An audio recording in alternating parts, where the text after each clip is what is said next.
I installed a security camera and discovered why my daughter was terrified of our new neighbor. Now the police are involved. 3 months ago, my 8-year-old daughter, Lily, started refusing to play in our backyard. She'd been so excited about the swing set we'd installed last summer, but suddenly she'd make excuses or burst into tears when I suggested going outside. At first I thought it was just a phase cheap, develop random fears, right? But when I asked what was wrong, she'd just say, "I don't like Mr. Peterson watching me."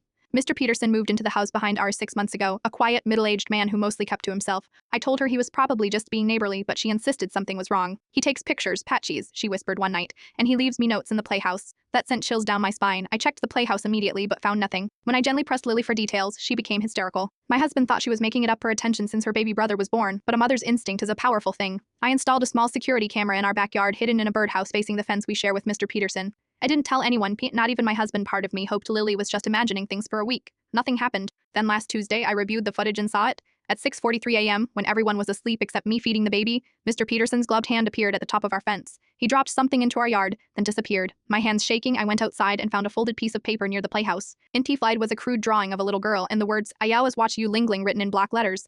I called the police immediately. They took the note and my camera footage. When they searched Mr. Peterson's home, they found hundreds of photos of Lily playing in our backyard, a collection of children's hair in labeled bags, one marked Lily Swing Set.